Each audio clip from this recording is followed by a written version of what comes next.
Muy buenas tardes, bienvenidos sean a la inauguración del Diplomado Transparencia, Acceso a la Información y Gobierno Abierto.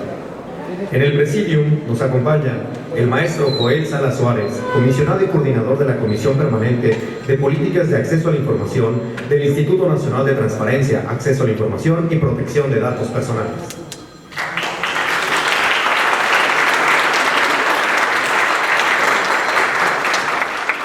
Está con nosotros el maestro Eugenio Vázquez Muñoz, rector del Colegio de Veracruz.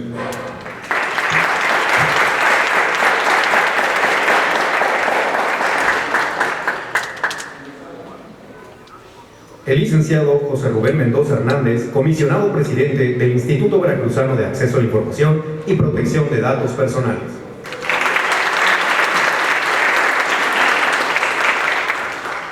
El maestro Arturo Mariscal Rodríguez, comisionado del Instituto Veracruzano de Acceso a la Información y Protección de Datos Personales.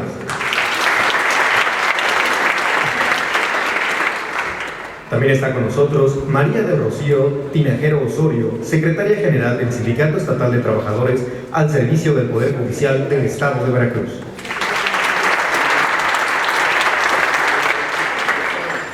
Cedemos el uso del micrófono al maestro Eugenio Vázquez Muñoz, rector de El Colo.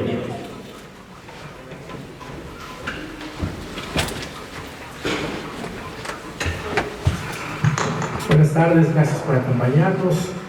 Además, que sean nuestros invitados el día de hoy para inaugurar esta remodelación que hemos hecho de este auditorio. Nos da muchísimo gusto que lo estemos estrenando con uno de nuestros propósitos fundamentales del Colegio de Veracruz, que es contribuir a las metas de desarrollo del Estado y desde luego al fortalecimiento de nuestra democracia en el Estado. Así que agradezco a todos los miembros del Presidium que nos acompañen esta tarde del 10 de enero y en especial al señor consejero nacional del INAI por venir a dar fe y testimonio de este ejercicio que estamos haciendo de manera conjunta en el Instituto de Acceso a la Información del Estado, el Colegio y el Sindicato de Trabajadores del Poder Judicial, que han sido realmente meritorio el que reconocemos su voluntad para participar en el primer ejercicio de gobierno abierto donde participa un sindicato en este estado. Por lo anterior, agradezco a todos ustedes los interesados en participar en este curso,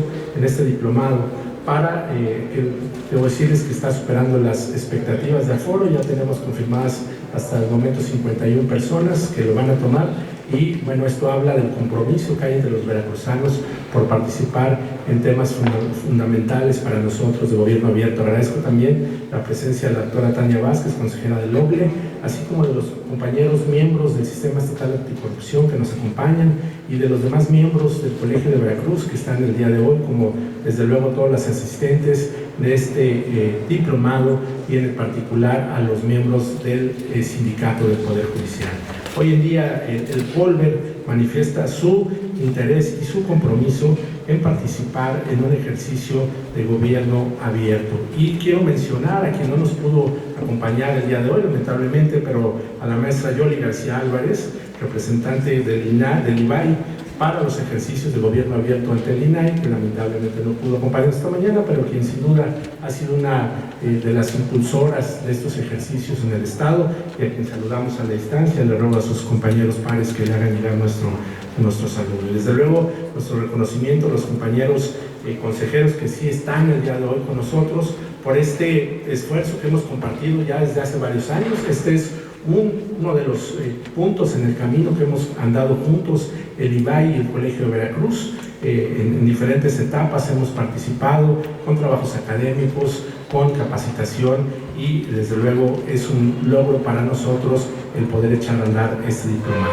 Así damos cumplimiento a la Agenda 2030 para el Desarrollo Sostenible, que establece distintos objetivos de desarrollo a través de los gobiernos locales, en particular el que nos ocupa de educación con calidad. El objetivo primordial del diplomado es dotar a los integrantes del sindicato y público en general de capacidades en el área de transparencia y rendición de cuentas para traducirlas en un cambio cultural en el ámbito de su acción y a su vez convertir esto en una referencia para todo el estado de Veracruz en la esfera sindical. Esto permitirá en el mediano plazo la posibilidad de expandir una nueva cultura a otros sindicatos, a otros gremios, a otros sujetos obligados ya que a nivel nacional ningún otro sindicato se había incorporado a estos ejercicios de gobierno abierto. Por ello, es un placer para un servidor como rector del Colegio Veracruz atestiguar y ser parte de este primer diplomado que inicia hoy y finalizará el 13 de julio del presente año. Contamos, como les dije, ya con 51 participantes, 22 integrantes del sindicato, 14 miembros del IBAI, 8 ciudadanos que vienen de diferentes dependencias, a quienes saludo también su presencia esta tarde, así como 4 miembros del Colegio de Veracruz, que tenemos todo el compromiso para cumplir con nuestras obligaciones en la materia. Sean todos bienvenidos y cedo el uso de la voz. Gracias.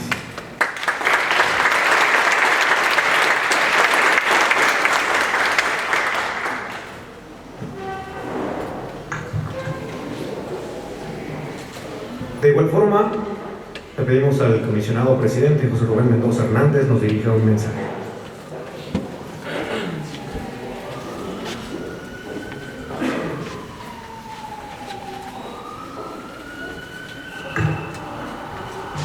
Buenas tardes tengan todos ustedes. Primero que nada, feliz año tengan todos ustedes, lo mejor y todo el mejor de los éxitos para este 2020. Agradecerte, Eugenio, nos sentimos en el IBAI ya en este Colver como nuestra casa, a ver luego cómo nos vas a sacar. Muy seguido que estamos por aquí y agradecerte todo el apoyo que le das al instituto y lo que representa el instituto, que es la transparencia en el estado de Veracruz, la rendición de cuentas, para que los veracruzanos estén informados de lo que se está haciendo en Veracruz, para bien o para mal. Agradezco a todos los presentes, compañeros del Sistema Estatal Anticorrupción que hoy nos acompañan, gracias por estar con nosotros, a mi compañero Arturo Mariscal, a Eugenio una vez más, a María del Rocío Tinajero Osorio, del Sindicato de Trabajadores del Poder Judicial del Estado de Veracruz. Estábamos ahorita, de hecho, en la comida, platicando con Joel, y digo, el agradecimiento a Joel lo quiero dar al final, comentando cómo salió esta parte de gobierno abierto entre el sindicato y el Colver, que en algunas ocasiones estuvimos platicando y no encontrábamos la ruta para poder aplicar un capítulo de gobierno abierto en el estado de Veracruz con ellos. Si bien es cierto la importancia de la institución del Colver para el estado de Veracruz, por ciertas limitantes que tenemos algunas instituciones autónomas en el estado, no encontrábamos por dónde caminar para hacer un capítulo interesante, pero sobre todo que genere beneficio a los veracruzanos. Y bueno, luego vemos lo más importante, y que eso lo debemos de reconocer y enaltecer, que un sindicato, sin importar de dónde venga, tenga este interés de ser parte de un capítulo de gobierno abierto en cualquier estado. Por eso agradecer, reconocer y enaltecer que el Sindicato de Trabajadores del Poder Judicial del Estado de Veracruz tengan este interés de ser parte de uno de estos ejercicios de gobierno abierto, que va más allá de nuestra esfera laboral. Al capacitarse todos los trabajadores del Poder Judicial, se va creando una cadena de comunicación y de conocimiento de este derecho humano que es el acceso a la información, y con ello la ciudadanía que tiene contacto directo con todos ustedes, bueno, va conociendo y saben que lo pueden ejercer, cómo lo pueden ejercer, y que también hay instituciones como el IBAI que están comprometidos con garantizarles este derecho, y que en caso de que los sujetos obligados no proporcionen la información que se está pidiendo, pueden acudir ante nosotros. Por eso esa particularidad de este ejercicio de gobierno abierto, de esto que está pasando el día de hoy, que es muy importante, cómo a pesar de que en el estado de Veracruz, al encontrar muchas trabas, muchas veces institucionales, que vivimos hace algunos años cuando se firmó el primer plan de acción en el estado de Veracruz, la situación que vivíamos en el estado, el entorno político, bueno, se pudo firmar, se pudo echar a andar, pero lo principal es que se pudieron dar resultados tangibles. Hoy en día que estamos trabajando con el segundo plan de acción local, bueno, encontramos estos elementos tan importantes porque nos permiten acercarnos más a la ciudadanía, que es a quien nos debemos todos nosotros. Y por eso, Joel, agradecerte y reconocerte todo el tiempo que has venido trabajando con nosotros en el estado de Veracruz. La verdad es que lo que debemos reconocer es ese compromiso con los mexicanos, porque más allá de tus tareas sustanciales que tienes como comisionado del INAI, te has preocupado por difundir la materia, pero sobre todo por no soltar el tema de gobierno abierto, que es en beneficio de todos los mexicanos y de los veracruzanos. Muchas gracias a todos.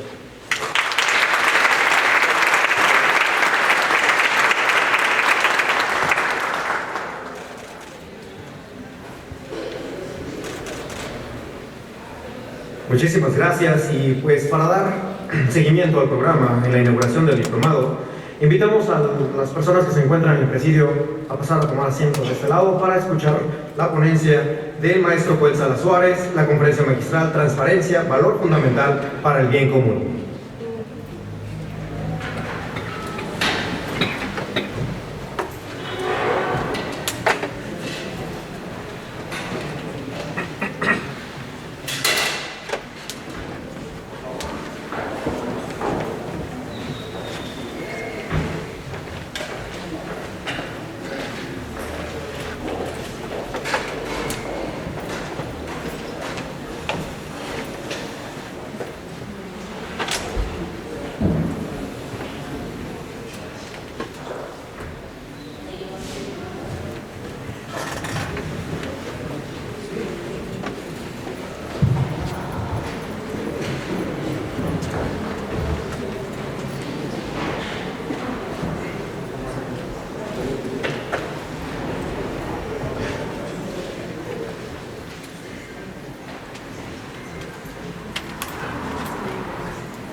Muchas gracias. Invitamos al comisionado, al maestro Joel Salas Suárez, que nos dirige en su conferencia magistral.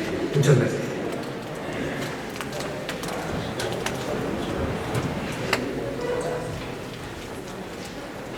Muy buenas tardes a todas y a todos ustedes. Como siempre es un placer para mí, un honor poder estar aquí en Veracruz.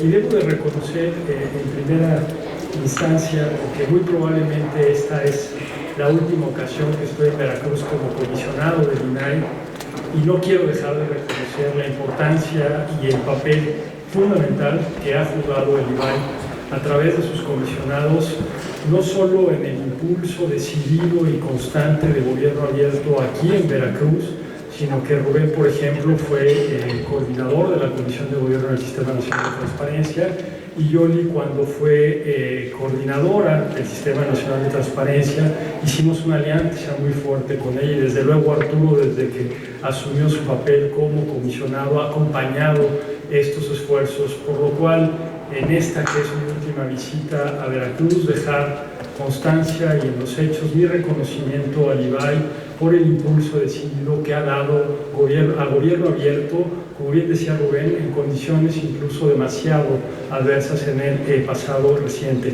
Por otro lado, como ya se dijo, reconocer también esta alianza virtuosa entre el Colbert y el sindicato del Poder Judicial, porque como ya bien se decía, es el primer sindicato que forma parte de un compromiso de gobierno abierto en el ámbito nacional.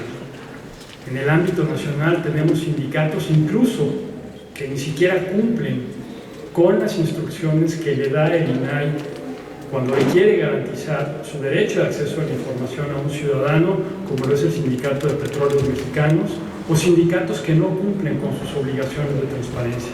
En ese sentido, que el Sindicato de Trabajadores al Servicio del Poder Judicial del Estado quiera ir más allá y forme parte de este ejercicio del gobierno abierto, desde el INAI lo reconocemos y esperemos que sea un ejemplo a seguir para otros sindicatos del país. Y en ese sentido, esta alianza virtuosa con el Colbert, en donde se genera un diplomado para formar y capacitar no solo a los funcionarios públicos del Poder Judicial, sino del propio colegio y del IBAI y algunos otros externos, pues creemos que es la ruta y el camino a seguir. Dicho esto, traigo una presentación en la cual, para moverme, el gran énfasis que quiero poner en ella es... ¿cuál es el de abajo? Básicamente 3 ideas generales. La primera, poner énfasis en que antes el poder era información.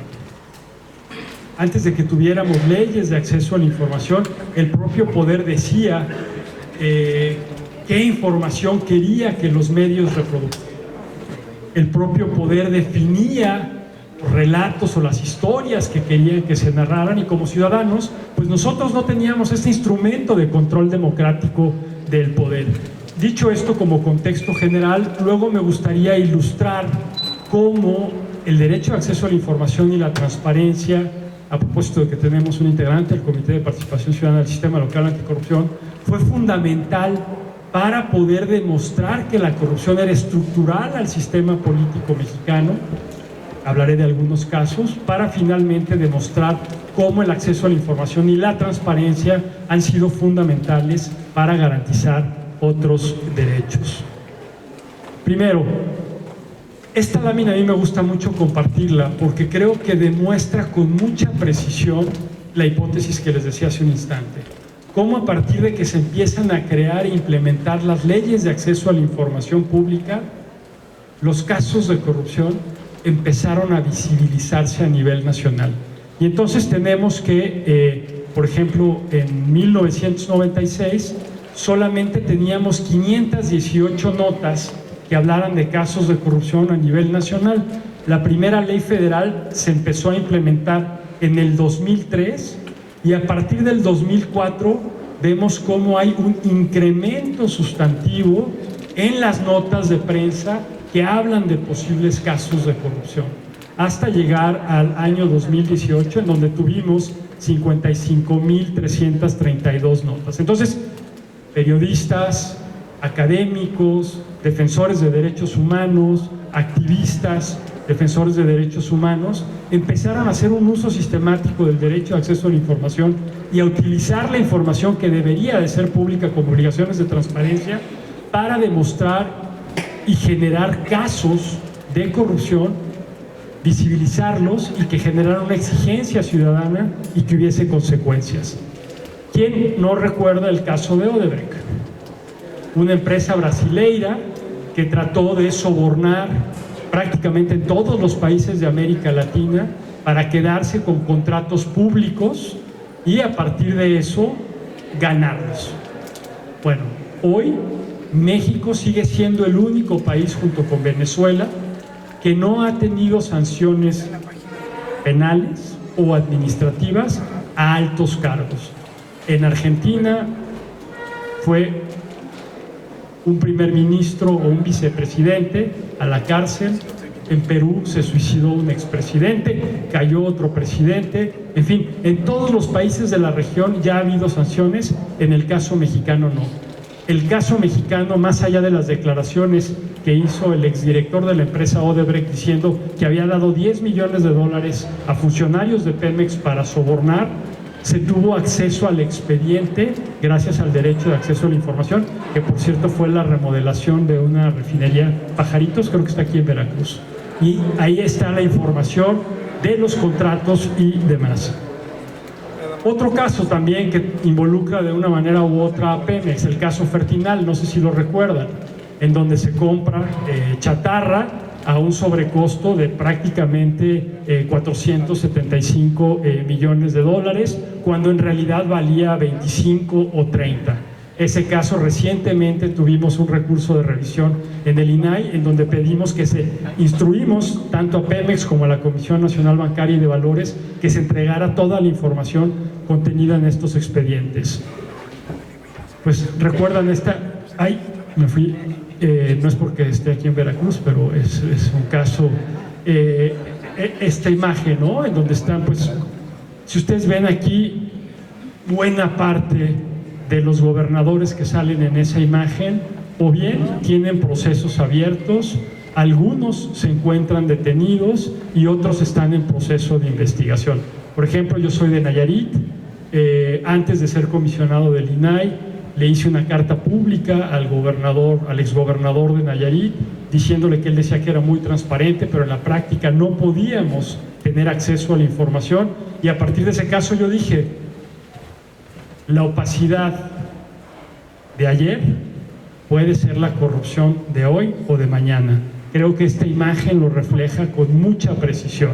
Pensemos lo que sucedió aquí en Veracruz, pensemos lo que sucedió en Quintana Roo, no sé si leyeron el artículo Los Piratas de Borges, en donde hubo toda una especie de triangulación para cambiar varios títulos de propiedad de la tierra y ponerlos en beneficio de los familiares del exgobernador de Quintana Roo.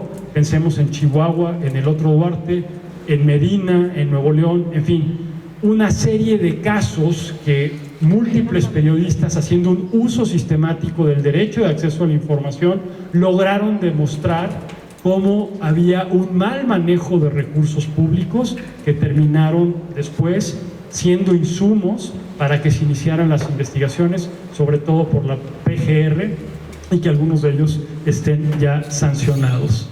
O bien, ¿quién nos recuerda la famosa Casa Blanca? Que Carmen Aristegui junto con su equipo hicieron un uso sistemático del derecho de acceso a la información para demostrar estos vínculos entre la primera dama y una constructora a la cual le compraron una casa, pero que esta constructora se benefició con buena parte de la contratación pública que se hizo durante la administración anterior. O bien este caso de Walmart, no sé si lo recuerden algunos de ustedes, en donde periodistas del New York Times hicieron cualquier cantidad de solicitudes de información para demostrar cómo a través de sobornos la empresa Walmart modificó el título de propiedad de unos predios cercanos a las pirámides de Teotihuacán para ahí colocar una tienda Walmart. No sé si recuerdan este caso, también Korenfeld, el exdirector general de Conagua, en donde una persona como todos nosotros, a propósito de que veo celulares, agarra su teléfono celular y le toma una foto en un sábado a este helicóptero que es de Conagua, en donde en el helicóptero se sube en sábado Korenfeld con su familia, y a partir de eso dice, bueno, en sábado, ¿por qué se sube la familia de este funcionario público y a dónde va? Lo subió a las redes sociales y a partir de ahí se vinieron una serie de solicitudes de acceso a la información para pedir todas las bitácoras de vuelo de las aeronaves de Conagua, saber quiénes estaban viajando y cómo se estaba haciendo. Todos ustedes estarán de acuerdo conmigo que una definición mínima básica de corrupción es hacer uso de recursos públicos para un beneficio privado.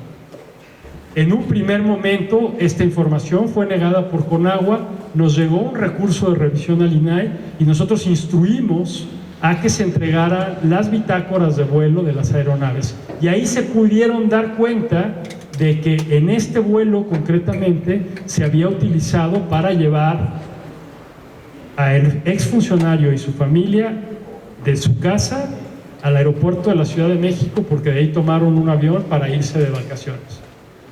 Se hizo una investigación por parte de la Secretaría de la Función Pública y terminaron destituyendo a este funcionario. ¿O quién nos recordará la estafa maestra?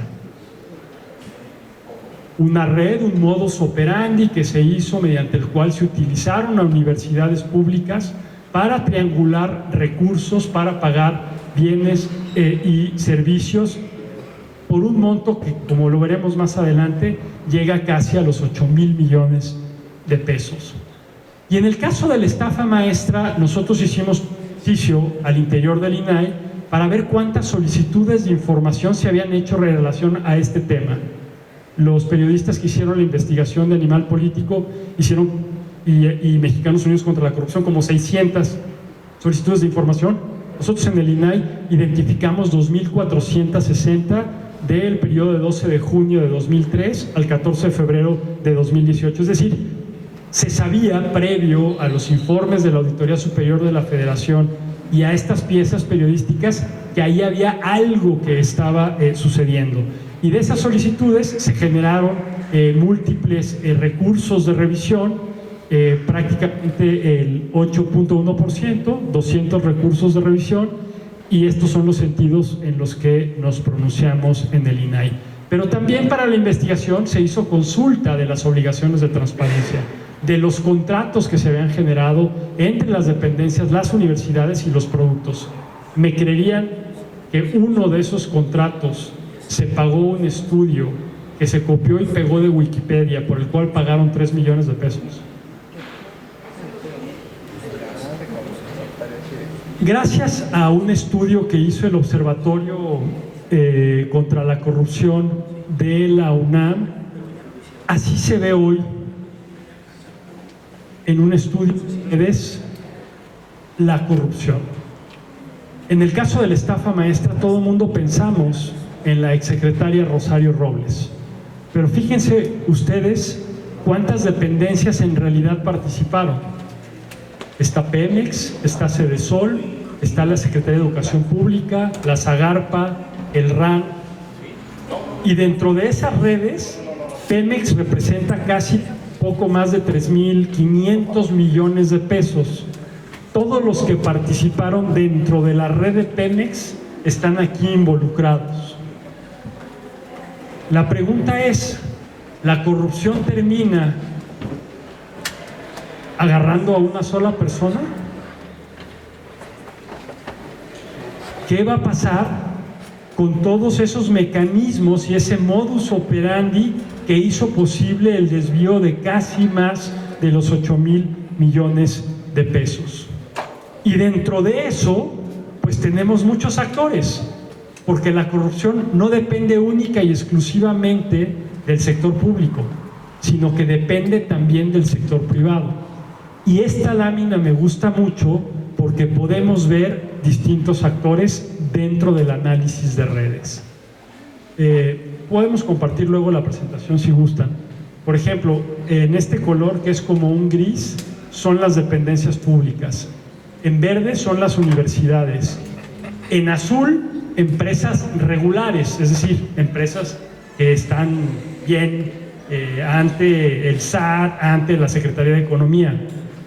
Empresas irregulares, dentro de las cuales están las empresas fantasmas, y finalmente empleados de las empresas, dentro de los cuales hay contadores, abogados y notarios, porque mucho de esto sucedió con el aval de notarios. Entonces, aquí podemos ver con este análisis de redes cómo se articuló el desvío de recursos por universidad, por empresas irregulares y los montos que se movieron. Entonces uno se pregunta de manera media rápida, ¿por qué se le atribuyeron recursos públicos a empresas fantasmas? Estás hablando de miles de millones de pesos.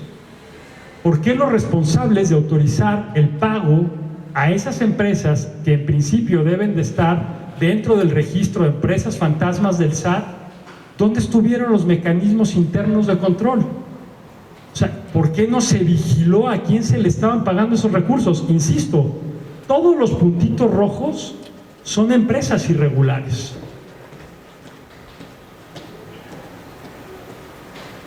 Tras el análisis, ¿de qué nos dimos cuenta? Y esto se deduce del análisis periodístico, no digo del análisis del INAI. Bueno, de los casi 8,000 millones de pesos, participaron 189 empresas, dentro de las cuales 128 no contaban con la infraestructura mínima para proveer los servicios que se les estaban pagando, o bien, simple y sencillamente, no existían. Segundo,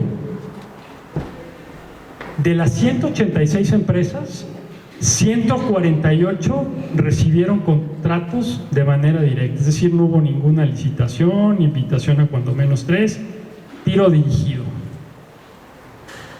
29 recibieron dinero sin contrato, o sea, nunca existió un contrato, ahí te va el dinero y ya luego vemos qué es lo que sucede. Y finalmente, solamente en 9 casos se generó un proceso de licitación pública. Y entonces, cuando ya se empieza a analizar las irregularidades de estas empresas, pues muchas no estaban dadas de alta formalmente. Por ejemplo, no tenían los requisitos ante la Secretaría de Economía, no tenían una acta constitutiva, no tenían folio mercantil o ni siquiera tenían RFC. ¿Por qué fue muy importante el derecho de acceso a la información y la transparencia para poder conocer un caso como la estafa maestra? Porque en primera instancia permitió ya demostrar en los hechos, con convenios, con documentos públicos, el modus operandi que existía detrás de la estafa maestra. Es decir, no era algo fortuito ni algo que de repente sucedió. Había, y muy probablemente sigue existiendo, una trama claramente montada, es decir, una red en donde hay participación de servidores públicos como de actores del sector privado que saben muy bien cómo bajar y cómo hacer esta malversación de recursos públicos. 2, pudieron demostrar hasta dónde se fueron los recursos públicos que se malversaron. 3, reconstruir parte de la red de corrupción, es decir, se sabe qué empresas participaron, qué notarios están involucrados, qué empresas son regulares y qué empresas son fantasmas, qué dependencias participaron y por lo tanto la pregunta es qué hicieron sus órganos internos de control o bien los órganos de fiscalización. Y a partir de eso, poner en el debate público la importancia de que haya consecuencias al desvío de estos casi 8,000 millones de pesos. Sin duda, hoy la corrupción sigue siendo uno de los grandes problemas que tiene México. Oscila entre la inseguridad y la corrupción. O sea, es un tema que sigue llamando la atención de los mexicanos. Pero ¿cuál es el problema? Y a eso obedeció un poco el nacimiento del Sistema Nacional Anticorrupción y de los sistemas locales anticorrupción. Que hoy la percepción ya no solo es de corrupción, sino de impunidad. Y este sentimiento de impunidad está minando los fundamentos de nuestra democracia. ¿Por qué? Porque de cada 100 actos de corrupción, solo 23 son denunciados. Es decir, la gente dice, ¿para qué voy a denunciar si no pasa absolutamente nada? ¿Por qué? Porque de los 100, solamente en un caso de esos 100 hay ciertas consecuencias. ¿Qué pasó con el cambio de administración? Transparencia Internacional cada 2 años saca el barómetro global de la corrupción. Y México, con el cambio de administración, la mayoría de los mexicanos percibe que este gobierno a nivel federal puede hacer las cosas de manera distinta. Es decir, percepción, estoy hablando de percepción, no estoy hablando ahorita de realidades. Ese es el gran desafío. Una cosa es la percepción y otra cosa es la realidad. Y hoy, por ejemplo, el 61% de los mexicanos cree que sí hay posibilidades de que se combata la corrupción. Es decir, esto se levantó a principios de año. Si lo comparamos con el 2017, solo 24% de la población creía que el gobierno estaba haciendo bien las cosas en luchar contra la corrupción, y ahora el 61% cree que sí es posible. Y ese es un buen dato. La pregunta es qué va a hacer este gobierno. Si se va a quedar solo con Rosario Robles, pues yo no estoy muy seguro que las cosas vayan a cambiar. Si empieza a desmantelar las redes que ya vimos ahí, como dirían los gringos, now we are talking. Pero por el momento, eso no se ve. Cerrado este capítulo que traté de persuadirlos con datos de cómo el acceso a la información y la transparencia fueron útiles para demostrar que la corrupción era estructural para el sistema político y que eso obligó, como lo veremos más adelante, a generar la construcción del Sistema Nacional Anticorrupción, hoy me gustaría hablarles de casos específicos en donde el derecho de acceso a la información se ha convertido en un instrumento para la garantía de otros derechos, sobre todo de población que en ocasiones se encuentra en situación de vulnerabilidad. Ya les decía que yo soy de Nayarit. En Nayarit se quiso hacer Nayarit desde los años finales de los 80, principios de los 90, se utilizaron mucho sus ríos para generar presas hidroeléctricas. Durante la administración anterior se intentó generar una presa hidroeléctrica más que se llamó Las Tres Cruces por parte de CFE, pero esta presa iba a afectar sobre todo lugares sagrados de la comunidad huichola y cora en Nayarit. ¿Y qué hicieron? Utilizaron su derecho de acceso a la información para demostrar que las autoridades no habían hecho la consulta previa para poder detonar este proyecto de mega infraestructura. Fue un litigio estratégico que duró 2 o 3 años, pero gracias al derecho de acceso a la información, ellos pudieron detener la construcción de esta presa hidroeléctrica que iba a afectar lugares ceremoniales, tanto de coras y huicholes. Este es un caso que me gusta comentar porque el INAI, con la reforma constitucional del 2014 y con la ley general, tiene la facultad de ser segunda instancia en la garantía del derecho de acceso a la información. Es decir, si ustedes van con el IBAI y no están contentos con la respuesta que le da el IBAI, se pueden venir con nosotros al INAI. Y esto sucedió para un caso específico en la Ciudad de México, en donde una comunidad de mujeres le pidió, si mal no recuerdo, a la delegación Benito Juárez que les entregaran los contratos que había generado hoy la municipalidad, Miguel Hidalgo, para la contratación o la renta de mastógrafos móviles. Esta organización de la sociedad civil de mujeres que se dedican a verificar que las mujeres tengan acceso a la salud, se enteraron de que se había hecho este contrato, pero se dieron cuenta que nunca habían salido los mastógrafos a recorrer esta alcaldía. Y entonces utilizaron su derecho de acceso a la información para que les dijeran, ok, esto fue lo que tú contrataste, dame la prueba de que salieron los mastógrafos al territorio y cuántas mujeres se hicieron el análisis. En un primer momento, el órgano garante de la Ciudad de México confirmó la inexistencia de la información, se vino con nosotros en segunda instancia con un recurso de inconformidad y nosotros instruimos a que se entregara la información. Con esa información, ¿qué hicieron las mujeres? Pues se dieron cuenta que efectivamente se habían gastado el dinero, pero nunca se contrataron los servicios y menos, evidentemente, salieron a la calle. Entonces, mujeres se quedaron sin poder tener la garantía de que potencialmente no tenían cáncer porque no se pudieron hacer los estudios. Entonces aquí el derecho de acceso a la información se convirtió en un instrumento para la garantía de otro derecho como es la salud. Este es otro caso similar. Nos llegó un recurso de revisión en el cual pedían los pacientes que tienen VIH y que ya no se pueden desplazar, habilitan a un representante para que vaya a recoger en nombre de ellos los medicamentos a los cuales tienen derecho. Pues el ISSSTE no había publicado el protocolo en donde habilita esta posibilidad y nosotros instruimos a que entregaran el documento. Como el documento no existía, en realidad obligamos a que lo generaran y a partir de eso las personas ya pudieron nombrar al tercero que fuese a recoger los medicamentos en nombre de ellos. Este es un caso que también me gusta mucho comentar porque es un ejercicio que hizo IMCO en el análisis de la nómina educativa y que salieron unas cosas que, aunque ustedes no lo crean, sí suceden en nuestro país. ¿Qué hicieron? Solicitudes de información para conocer la nómina educativa de Hidalgo, luego recursos de revisión. Y se dieron cuenta que había 70 maestros que ganaban más que el presidente. Pero la historia no termina ahí. ¿Qué sucedió?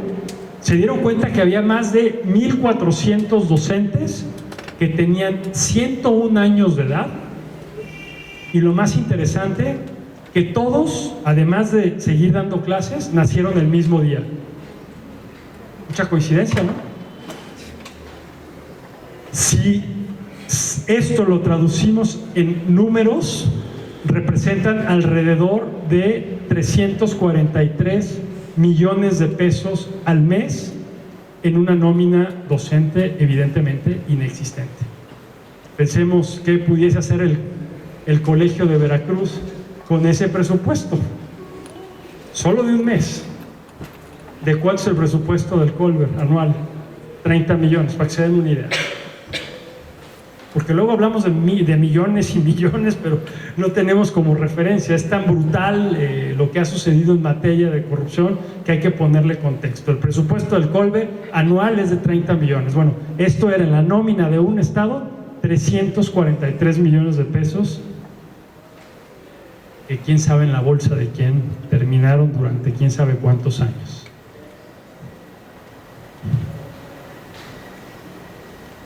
Condonaciones fiscales, no sé si ubican el tema.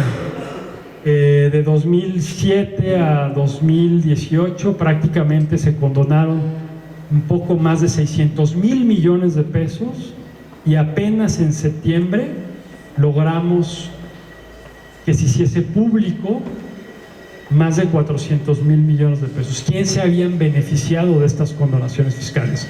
Fue un litigio estratégico de una organización de la sociedad civil que se llama Fundar por más de 10 años y finalmente ya salió a la luz pública. Quedan por ahí algunos miles de millones de pesos pendientes porque algunas empresas se ampararon, pero tenemos ya el acuerdo con el SAT de que cada amparo que se vaya quedando sin efectos se va a ir saliendo a la luz pública quienes se beneficiaron de estas condonaciones. Un tema que yo sé que es también, por desgracia, cercano a Veracruz, graves violaciones a derechos humanos. Pues nuestro país en la historia contemporánea está atravesado de violencia. Pensemos en casos como Ayotzinapa, como Tlatlaya, la propia Guerra Sucia, el 68. Por desgracia siguen saliendo estos casos. ¿Y qué sucede? Que los familiares de las víctimas hacen un uso sistemático del derecho de acceso a la información para ver qué fue lo que sucedió. Y a partir de poder tener la información, uno, tener acceso al derecho a la verdad; dos, tener la garantía del derecho a la justicia; tres, exigir garantías de no repetición; y cuatro, tratar de generar condiciones para que no se vuelvan a repetir estos hechos. Hubo una controversia que se interpuso por parte de la CNDH ante la instrucción que nosotros dimos con el caso de San Fernando, no sé si lo ubican, de migrantes que desaparecieron en Tamaulipas, 100 y tantos, y finalmente se halló la fosa.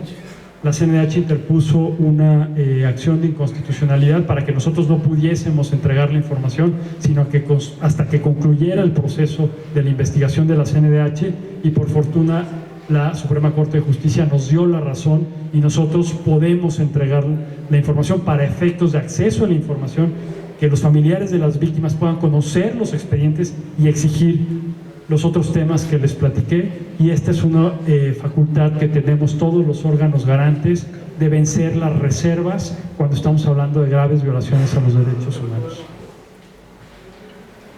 Ahora, para ir concluyendo y dar espacio al diálogo con ustedes, me gustaría hablar de algunos desafíos y retos que vemos hacia adelante. El primero tiene que ver con mantener la calidad del trabajo del INAI, y yo podría decir de todos los órganos garantes, para garantizar el derecho de acceso a la información y, con el cambio de administración, evitar que haya retrocesos. ¿Por qué?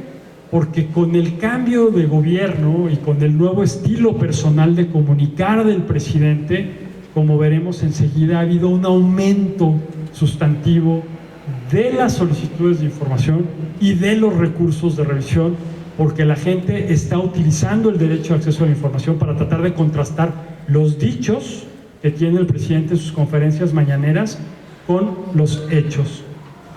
Y aquí algunos datos. Esta lámina ya tenemos los datos finales, pero no está actualizada. Pero si ustedes ven esta gráfica, obviamente desde que se empezó a implementar la ley que les decía en el 2003, pues ha venido en una prácticamente creciente subida a las solicitudes de acceso a la información. El año que concluyó, el 2019, rebasamos en más de 40% las solicitudes de acceso a la información. Este corte fue, si mal no recuerdo, a mayo, y a la mitad del año ya estábamos por arriba de las solicitudes que se hicieron el año inmediato anterior. Pero también están aumentando los recursos de revisión. ahora estamos resolviendo prácticamente 15,000 recursos de revisión al año, cuando antes resolvíamos 5,000, resolvíamos 6,000. Imagínense la cantidad de expedientes con el mismo personal, ahora con menos presupuesto, pues corremos el riesgo de que bajemos la calidad de nuestras resoluciones. Y si bajamos la calidad de nuestras resoluciones, ponemos en riesgo la garantía del derecho. Por eso ese es un tema importante. Aquí hay más datos estadísticos de la curva, ¿no?, de los recursos. En la mitad también ya traíamos pues más de la mitad del año inmediato anterior. Reto 2. Si el derecho de acceso a la información y la transparencia fueron útiles para demostrar que la corrupción era estructural al sistema político y para generar una movilización social a través de la cual más de 634,000 firmas dieron pauta para que se legislara y se construyera un sistema nacional anticorrupción, pues hoy es momento de que no soltemos el ejercicio del derecho de acceso a la información para analizar cómo se está implementando el sistema nacional anticorrupción y cómo se están implementando los sistemas locales anticorrupción. Es decir, cada quien está haciendo lo que tiene que hacer. ¿Por qué? Porque la garantía del derecho de acceso a la información, como lo vimos en los casos de corrupción que les presenté, sirve para armar casos de denuncia. Con estas solicitudes de información, pues se presentaron los casos de la Casa Blanca, el caso Korenfeld, los casos de los gobernadores. Pero se pusieron en la discusión pública y luego ya no supimos qué pasó. O sea, ¿en dónde está la estafa maestra hoy? Sabemos que agarraron a Rosario Robles, pero ¿y todas las otras instituciones que participaron y todas las empresas que sucedieron? ¿Ya se regresó al erario público esos casi 8,000 millones de pesos? ¿De qué nos sirve saber que ya está una persona en la cárcel si esos 8,000 millones de pesos se podrían ir para abastecer los hospitales de medicamentos, para mejorar las condiciones de infraestructura educativa a lo largo del país? Bueno, entonces, ¿qué se está haciendo en materia de investigación? ¿Qué está haciendo las fiscalías anticorrupción y qué está haciendo la Fiscalía General con cada uno de estos casos?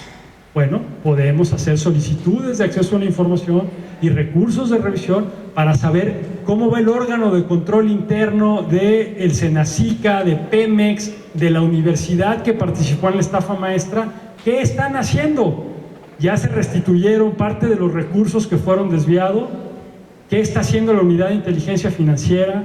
¿Qué está haciendo la Comisión Nacional Bancaria y de Valores? ¿Cuántos notarios se les quitaron su registro? ¿Cuántos abogados se les quitó su cédula profesional? ¿Cuántos contadores que participaron en toda esta trama? Bueno, pues hay que hacer un uso sistemático del derecho de acceso a la información para ver hoy en la práctica cómo se está controlando y cómo se está mejorando el control de la corrupción, dado que la gente cree que este gobierno sí va a hacer las cosas bien o de manera distinta. Es mi hipótesis, esto corrobora lo que les decía hace un instante en función del barómetro global de la corrupción. Hay una percepción de que la actual administración federal está haciendo bien las cosas en materia de corrupción. Yo creo que fue un factor que la gente tomó en consideración a la hora de votar, que dentro del discurso de campaña siempre estuvo presente el tema de corrupción en el hoy presidente, y el hoy presidente tiene un discurso prácticamente todos los días, se pronuncia en torno a la corrupción. Y esta lámina es muy interesante, porque en la población hay conciencia de que controlar mejor la corrupción no depende única y exclusivamente de las autoridades, sino que se requiere de la participación de la sociedad, que la sociedad requiere denunciar, que la sociedad requiere monitorear que efectivamente las autoridades estamos haciendo lo que nos corresponde.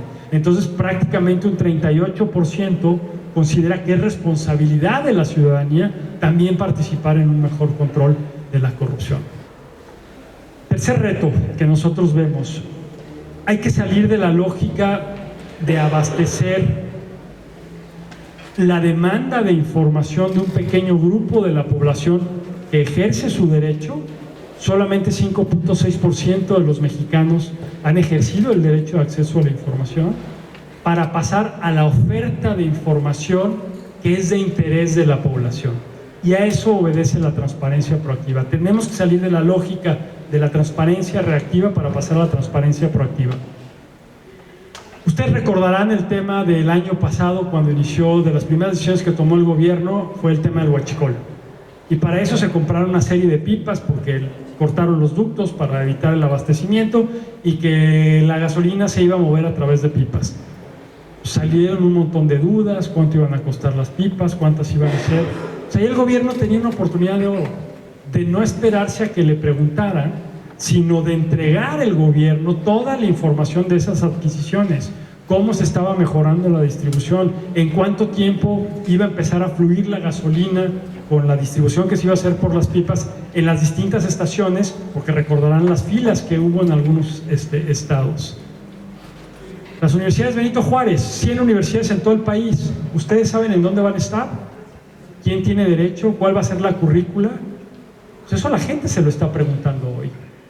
Sería muy útil que en una lógica de transparencia proactiva el gobierno pudiese decir: en Veracruz va a haber estas 3 universidades, van a estar en estas regiones y estos van a ser las áreas de especialización. ¿Por qué? Porque da certeza y da certidumbre. Mismo caso para la nueva política social. De los que están aquí, algunos pudiesen acceder a Jóvenes Construyendo un Futuro, o algún familiar que tengan podrían acceder a adultos mayores o al de personas con discapacidad.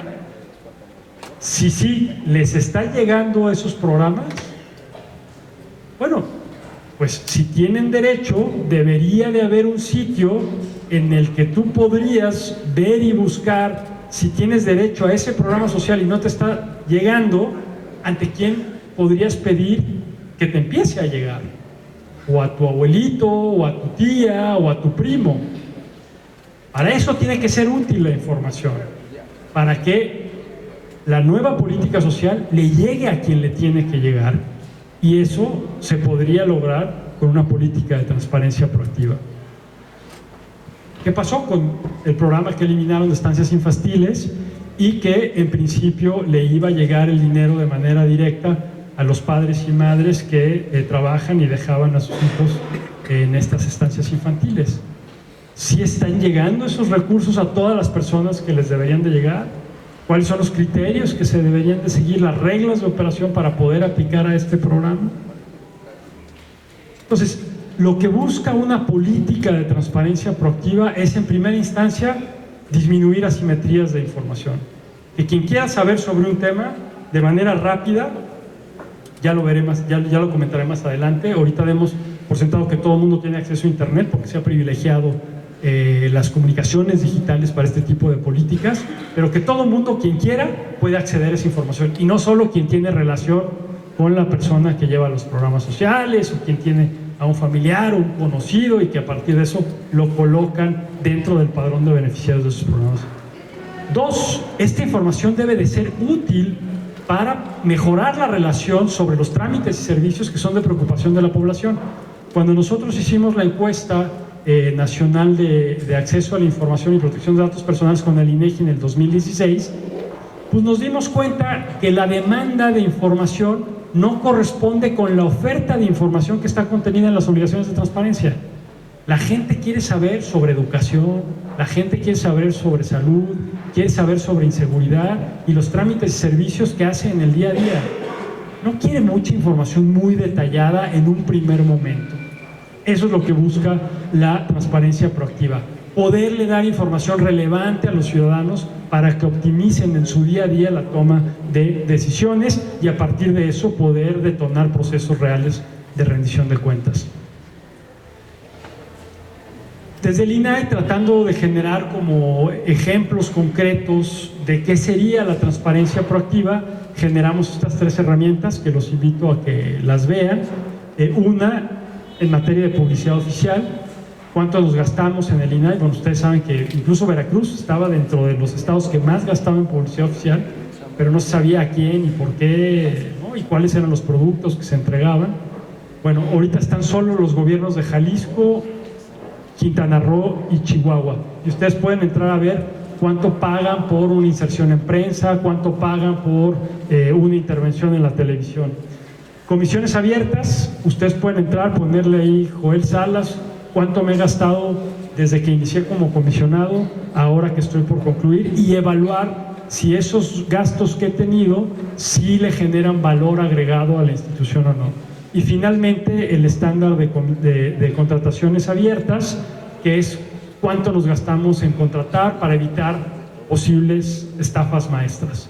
Ahí ustedes pueden ver cuánto nos gastamos en cada contrato, a quién se lo asignamos, ahí está toda la información. Son ejemplos concretos de transparencia proactiva. Y el último, que los invito también a que lo vean, es un proyecto que hicimos con organizaciones de la sociedad civil como el Centro Prodech, el Departamento de Derechos Humanos de la Iberoamericana, Fundar, y escogimos 15 de los casos de violaciones graves a los derechos humanos más representativos de la historia contemporánea, y en este repositorio está toda la información pública sobre cada uno de estos casos. Estos son como ejemplos de políticas de transparencia proactiva.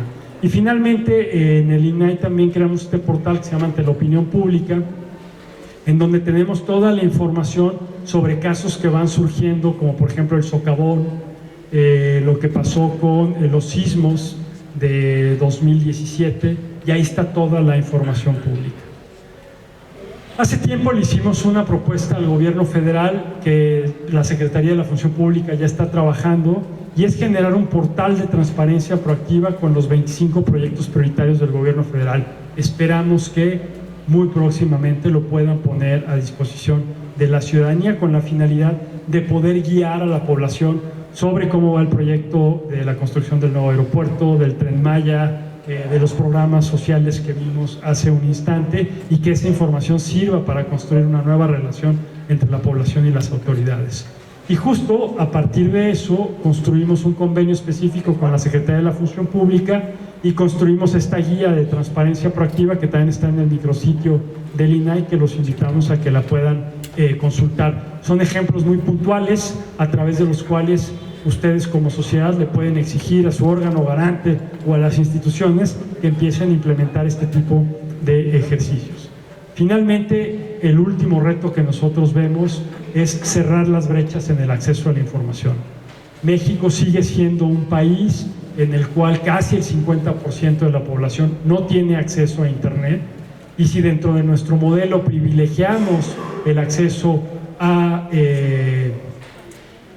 la comunicación digital para poder informarnos, pues estamos dejando prácticamente fuera al 50% de la población.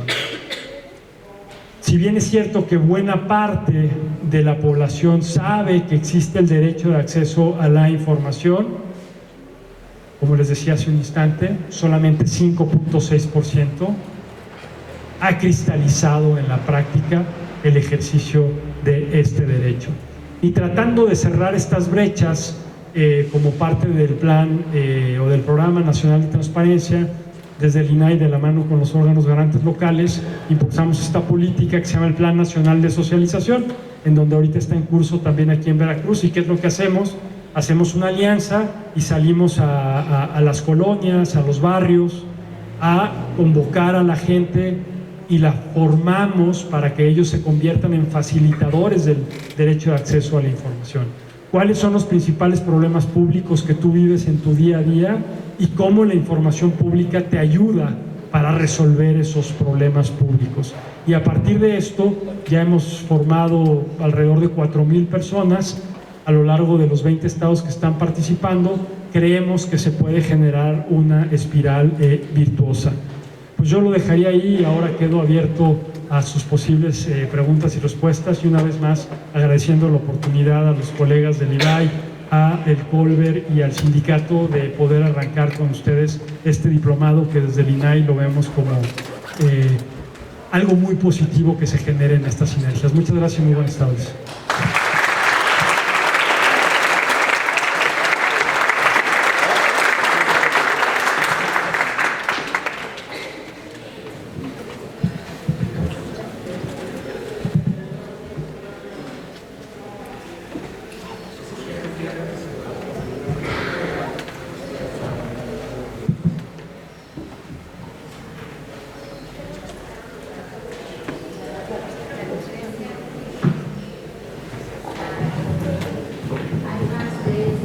cambio a la corrupción con el 61% y año anterior el 24%. ¿De dónde sacaron esos datos tan precisos? Sí, como traté de sugerirlo, esto es una encuesta que hace cada 2 años Transparencia Internacional y se llama Barómetro Global de la Corrupción. Entonces ellos analizan las distintas regiones o los distintos continentes y sacan una estadística por país y tienen toda una metodología y definen a quienes se entrevistan. Entonces, pues es una encuesta que hace Transparencia Internacional. ¿Perdón? Está en todos los países. Prácticamente son 120 países, si mal no recuerdo, son los mismos que forman parte del índice de Transparencia Internacional de Percepción de la Corrupción. Y bueno, pues ahí está muy claramente definida la metodología. Le invito a que lo consulte y con mucho gusto puedo compartir el vínculo.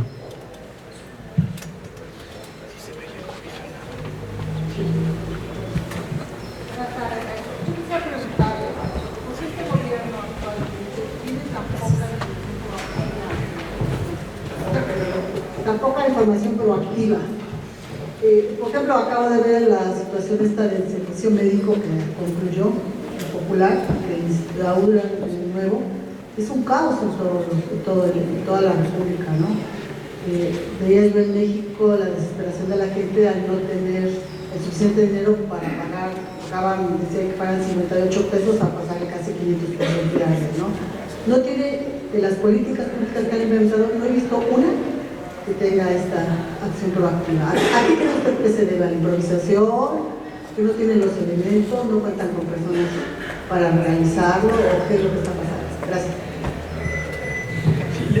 Le agradezco mucho la pregunta porque creo que es muy pertinente. Yo creo que este gobierno ha tomado decisiones de cambios radicales en la política pública y justo lo que nosotros hemos tratado de advertir y de sugerir en distintas ocasiones al gobierno es que este tipo de cambios radicales son mucho más fácil perceptibles e implementables si en el proceso de instrumentación de los cambios proveen la información suficiente para que la sociedad se pueda involucrar.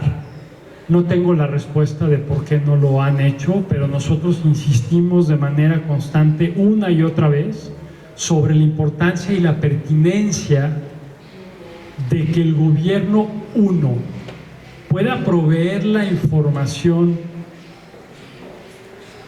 que le permita a la población entender por qué se toman las decisiones, y dos, que pueda generar la información que permita a la población poder dar seguimiento de si efectivamente las decisiones que se tomaron para resolver determinados problemas se están logrando o no.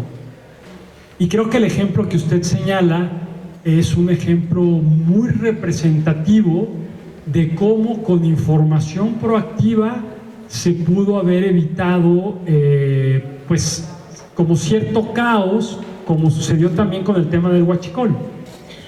Porque si hubiera habido información proactiva de qué estaciones pronto se iban a quedar sin gasolina, o bien hacer uso de la propia población para que la población subiera información que fuera verificada por el gobierno, no vayas a esta estación porque esta estación tiene cola de 1 hora 30, vete a esta otra que sí tiene gasolina y no hay fila, pues facilitaría mucho las cosas.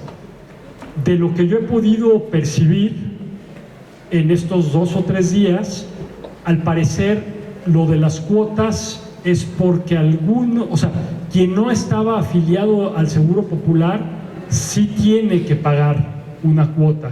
Quien estaba afiliado al Seguro Popular no tenía que pagar. Pero si esa información se dice y hay un repositorio al cual la gente pueda asistir, pues la gente misma ya tiene claridad sobre las nuevas reglas del juego en el momento que se está implementando una nueva política pública. De ahí la importancia de la información. ¿Por qué? Porque al final pues la gente lo que puede decir, bueno, ok, cambios, pero ¿y ahora qué? Me está saliendo peor, o como decimos coloquialmente, me está saliendo más caro el caldo que las albóndigas, ¿no? De ahí que nosotros insistamos mucho en que vean al INAI, a la información pública en términos generales, como un aliado estratégico para lograr los cambios que se están proponiendo. Mismo caso para los programas, los padrones de beneficiarios y las reglas de operación. O sea, hoy hay muchos programas que no tienen reglas de operación. Hoy no conocemos quién forma parte de los padrones de beneficiarios, por ejemplo, de las personas con discapacidad. Cuando dio su informe de actividades, la Secretaría de Bienestar quedó debidamente muy establecido y claro que no había reglas de operación ni para quienes iban a ser implementados dichos, porque lo único que alcanzó a decir que era para algunos estados. A mí me pareció que conforme al artículo 1 constitucional, eso contraviene esa legislación y es la Constitución, nada más.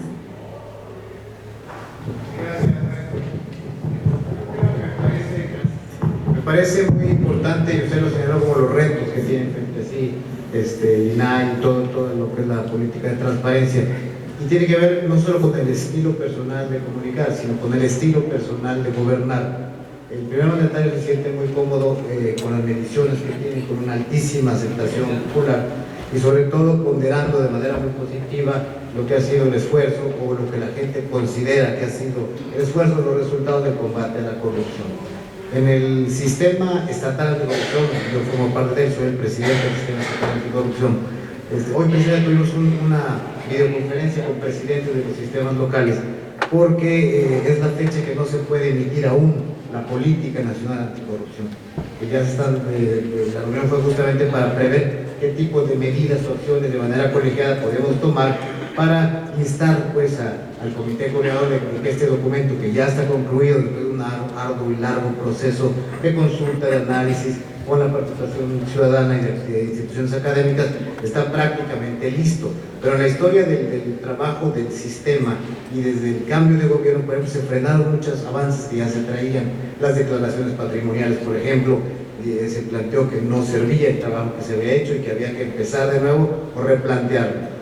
Hoy eso está pasando, pero la lectura que muchos analistas dan es la incomodidad que podría estarse generando los organismos autónomos, como es el INAI, o esquemas de coordinación, como es el Sistema Nacional, o la propia Comisión Nacional de los Derechos Humanos, y todos sus análogos en el país, incomodidad que genera pues en este nuevo estilo de gobernar, donde bueno, pues hay una visión de las cosas y se cree que se están haciendo las cosas de la mejor manera, nadie duda de las buenas intenciones.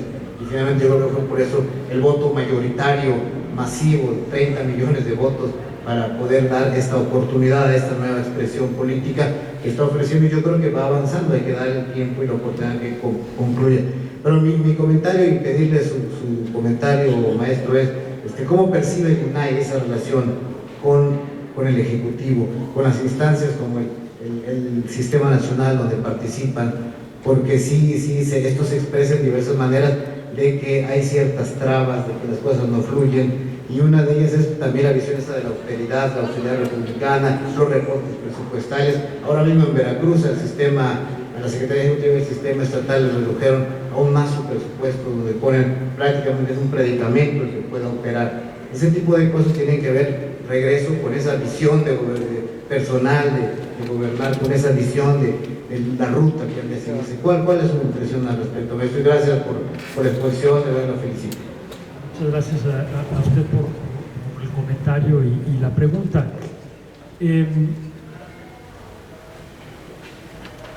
Con lo que presenté traté de sugerir de manera implícita un mensaje medio cínico, en el sentido de que mientras veíamos todos esos casos, al mismo tiempo se estaban construyendo estos nuevos sistemas.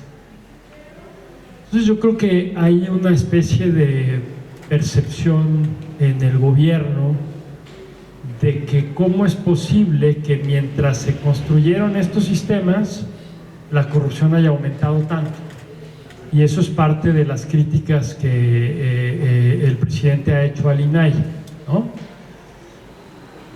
El tema de la austeridad republicana es muy complejo, porque la austeridad está bien, pero no puedes tampoco, por austeridad, dejar que las instituciones operen y funcionen.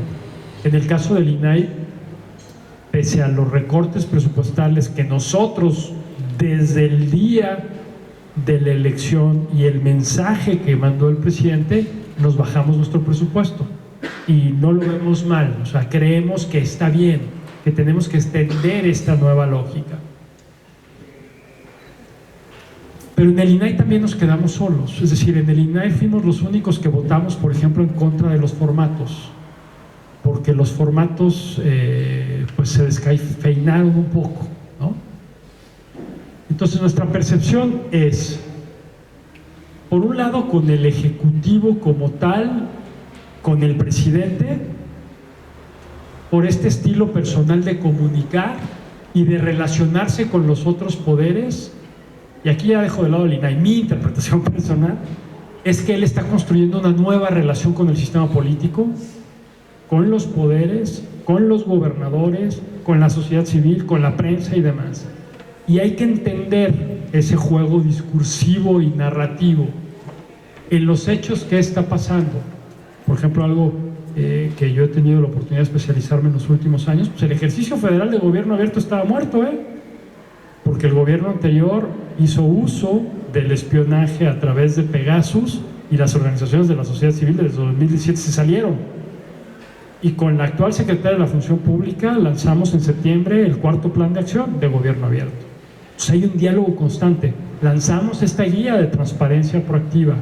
Con la secretaria de Gobernación nos hemos reunido cualquier cantidad de veces, es decir, con distintas dependencias del Ejecutivo. Con el IMSS, por ejemplo, tenemos una relación extraordinaria también y le estamos ayudando a bajar. Entonces yo creo que hay que entender también esos juegos discursivos, narrativos y lo que está pasando en la práctica. Ya que estoy por concluir, también tengo más libertades. Yo espero que estas lógicas de transparencia proactiva sí se las pueda apropiar el gobierno. O sea, que el gobierno demuestre en los hechos y con datos que no es solo discurso, sino que sí tiene capacidades, deseos de construir, no solo de modificar, porque destruir es muy fácil, construir es sumamente complejo. Y entonces, ¿cómo vemos nosotros al Sistema Nacional Anticorrupción? Que era la otra pregunta. Lo vemos medio entrampado, está un poco paralizado, el que no haya salido la política. Híjole, ¿cuánto tiempo tenemos? Y al final la gente en el día a día no percibe que el sistema le sirva de algo, pero sí ve que la UIF está congelando cuentas. Sí ve casos como Rosario Robles, como Collado, como Romero de Champs, como, ¿no? Entonces, ahí el gran desafío que tenemos por delante es cómo conectamos a las distintas instituciones para que no sea solo el Ejecutivo.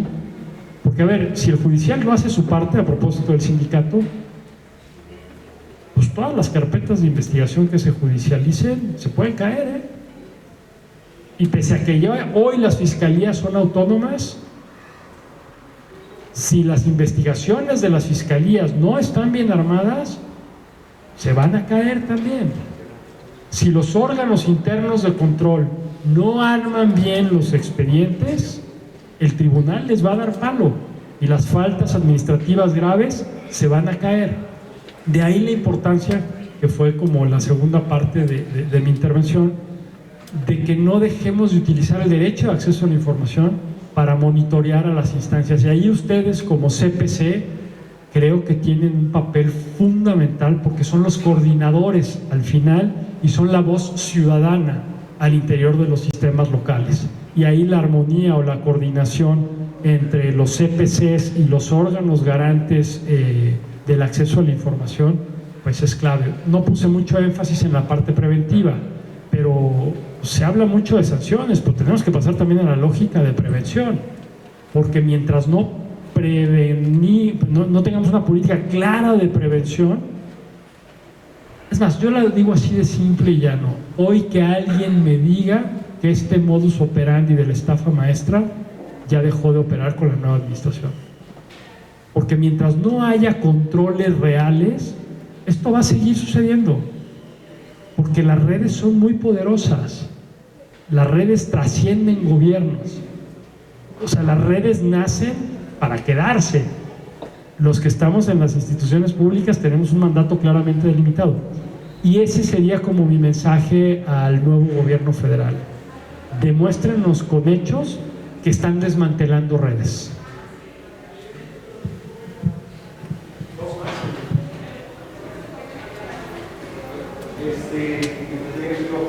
Pues aquí el doctor Emilio me robó parte de mi primera pregunta. Ya nada más quisiera hacer el comentario de que el estilo del presidente, creo que aparte de interpretarlo, creo que él también debería modificar, porque desde mi punto de vista, mi percepción personal es que él juega como cuando éramos niños y jugábamos bote pateado. Él se salva a él y a todos sus amigos, ¿no? Entonces esa ley como que la aplica para todas las personas que él decide que son honestos y que tienen una buena forma de trabajo, ¿no? Pero bueno, saltándome a esa parte, quisiera saber su opinión respecto a qué piensa el INAI respecto de el ciudadano de a pie, si verdaderamente puede entender la información que está en la Plataforma Nacional de Transparencia, porque a mí, tomando en cuenta que solamente un 5% accede, el 4.99 son periodistas y el otro 0.01 es personas que intentan obtener un beneficio de esa información, ya sea para alguna denuncia, para X, pero el ciudadano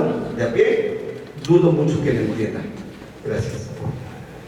Te agradezco la pregunta. O si quieres tomamos la otra pregunta, que son vecinos. Adelante. Sí, es corta. Buenas tardes y gracias por la conferencia.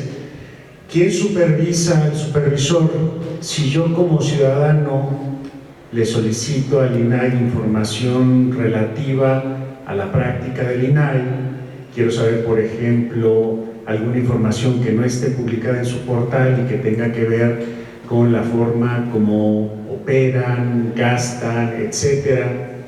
¿Quién me garantizaría a mí como ciudadano que ustedes entreguen la información? Y si deciden no entregarla, ¿quién lo supervisa a ustedes? Gracias. Al contrario, gracias a ti. Sobre la primera pregunta, no voy a decir lo que piensa el INAI, voy a decir lo que pienso yo. Insisto, ya me voy, así que tengo mayor libertad. Y se los decía a los medios hace un instante. Yo coincido con tu hipótesis. Es decir, uno de los grandes retos y desafíos que tenemos en el INAI, justo hoy, antes de venirme para acá, estuve dialogando con una investigadora de la Universidad de Yale, con la cual lanzamos un proyecto para tratar de evaluar en 40 escuelas, 20 rurales y 20 urbanas, si había un cambio en el comportamiento de la población a partir de 3 variables. A un grupo le entregamos folletos sobre un programa específico que era Escuelas al 100, en donde venía el monto que debería de llegar a esa escuela si no estaba viendo las mejoras o que la infraestructura y el avance físico de la obra se estuviese ejecutando, a quién tenían que contactar, y si querían pedir más información, la guía de cómo hacer una solicitud de información y el vínculo a la Plataforma Nacional de Transparencia. El otro grupo fue el grupo que se le capacitó, un poco lo que hicimos con el Plan DAI, a que puedan conocer y hacer solicitudes de acceso a la información sin el director de la escuela, y un tercer grupo con el director de la escuela, y un cuarto grupo en donde no se hizo absolutamente nada. La realidad es que apenas vamos a presentar el estudio en febrero, no hubo cambios sustantivos en ninguno de los 4 grupos. Esto te lo digo porque creo que el gran desafío que tenemos hacia adelante, y que es una discusión a nivel internacional, no solo es en México, es cómo pasamos a grupos de población en los cuales tener información en determinado momento hace la gran diferencia. La mamá que llega a la clínica con el hijo, o el papá que llega a la clínica con el hijo porque tienen que ponérsele una vacuna, y la vacuna no está en ese momento y no estuvo durante el periodo que lo necesitaba y probablemente el hijo falleció. La respuesta hoy no la tengo. Lo que sí tengo claro es que hoy, como estamos ofreciendo la información, muy poca gente la está consultando. Entonces, creo que el INAI y el sistema en su conjunto se tiene que reinventar en la forma como ofrece información. La respuesta, te soy muy sincero, no la tengo, porque hoy me presentaron los resultados y me quedé atónito. Algo desde luego estamos haciendo mal. Y mira que México, porque hay otro estudio de un académico inglés, en donde demuestra que el mejor sistema de transparencia en el mundo es el mexicano. Pero nuevamente, como tú bien lo decías, ese sistema funciona solo para grupos muy pequeños. No solo son periodistas, son académicos, son empresarios y son los propios funcionarios públicos. Lo que yo sí creo es que algo tenemos que hacer, porque no le estamos llegando al grueso de la población. Y hay casos de éxito muy positivos. Por ejemplo, uno que documentó Artículo 19, igual salud. Una mujer va a Chontal, en Chiapas, va a su clínica comunitaria, no está ni el doctor ni están los medicamentos, invierten todo el dinero que tienen para un mes para desplazarse al hospital regional y resulta ser que tenía peritonitis. La operaron y le salvaron la vida. Regresa a su comunidad, se encuentra con su comadre y la comadre le dice: oye, ¿y qué vas a hacer? Dice: no, pues nada, yo ya me salvé. Dice: no, espérame, es que eso que te pasó a ti le puede pasar a alguien más de la comunidad. Vamos haciendo solicitudes de información. Para no hacer el cuento largo, solicitaron información del doctor, del presupuesto que había para los medicamentos, terminaron poniendo una denuncia penal contra el doctor y hoy, bueno, hasta el año pasado, los medicamentos que deberían de estar en esa clínica estaban, porque los medicamentos sí estaban siendo enviados, pero se estaban quedando en otro lugar. Al doctor le estaban pagando los 9,000 pesos mensuales, pero el doctor no iba. Entonces, ¿cómo hacemos para generar esa participación en grupos de población que la información les cambia la vida? Y ahí nuestra apuesta fue generar facilitadores, acercar más el derecho al territorio, y es la apuesta que hicimos como sistema. ¿Va a ser la diferencia o no? No sabemos. Lo que sí creo, para no ponerlo en plural, es que con este nuevo gobierno, si este nuevo gobierno toma por los cuernos el tema de darle información relevante a la gente, se puede generar una gran diferencia. Sobre la segunda pregunta, hay dos mecanismos. Nosotros en el INAI, como todos los sujetos obligados, tenemos nuestra unidad de transparencia y ellos en un primer momento pues responden los requerimientos de información que nos llegan. Cuando se convierte en un recurso de revisión, si no estamos de acuerdo con la respuesta que dio el propio INAI, nosotros nos pronunciamos y ya hemos instruido a que entreguen información sobre nosotros, que en un primer momento la unidad de transparencia negó. Pero de manera externa, como cualquier otra institución, ustedes como ciudadanos tienen el amparo, y es irse al Poder Judicial diciendo que ustedes creen que el INAI no les garantizó su derecho de acceso a la información. Nuestras resoluciones son inatacables por los sujetos obligados, pero el ciudadano, cuando no se siente conforme con la respuesta que le dimos, se puede ir al Poder Judicial. No tengo ahorita en la memoria algún amparo que se haya interpuesto en nuestra contra. Sí hay muchos amparos, pero son contra otras instituciones, pero contra las resoluciones del INAI sobre el INAI no tengo ningún registro de que se haya generado un amparo y que el judicial nos haya dicho que dejemos sin efecto la resolución que emitimos para generar otra. Y cada año el Senado de la República nos controla, porque ante el Senado nosotros presentamos un informe y es un poco el mecanismo de rendición de cuentas, además del consejo consultivo que tenemos de 11 ciudadanos que nos están monitoreando de manera permanente y que ellos nos tienen que opinar el presupuesto.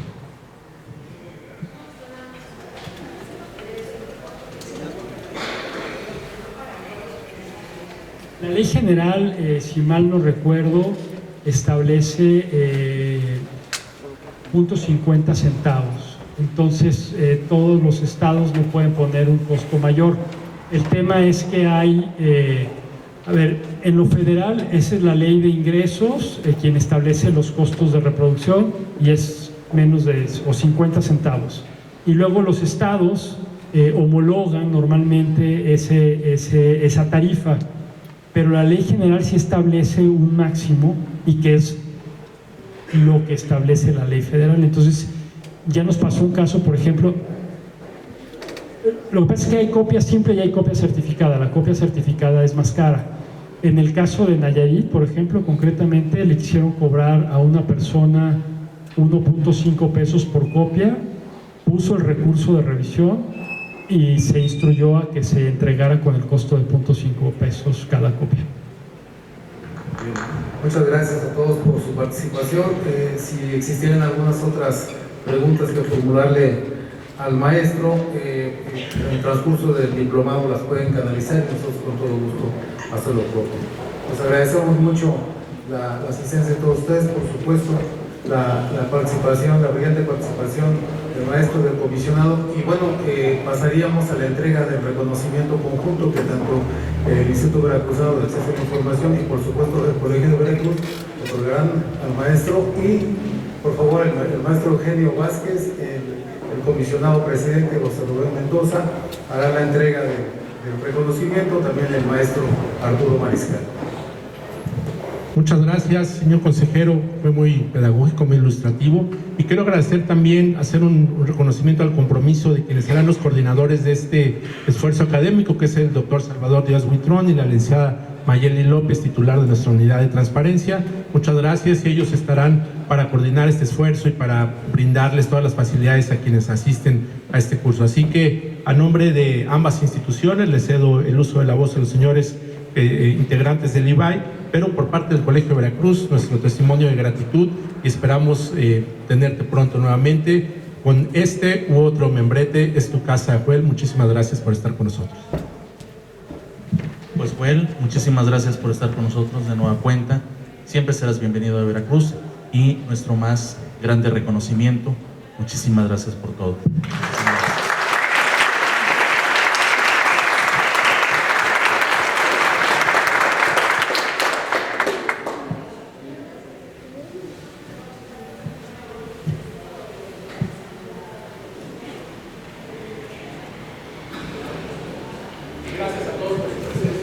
Invitaríamos a todos, si fueran tan amables, de pasar a tomar la foto del evento. Y los que van a cruzar el diplomado, por supuesto, si fueran tan amables de pasar al frente.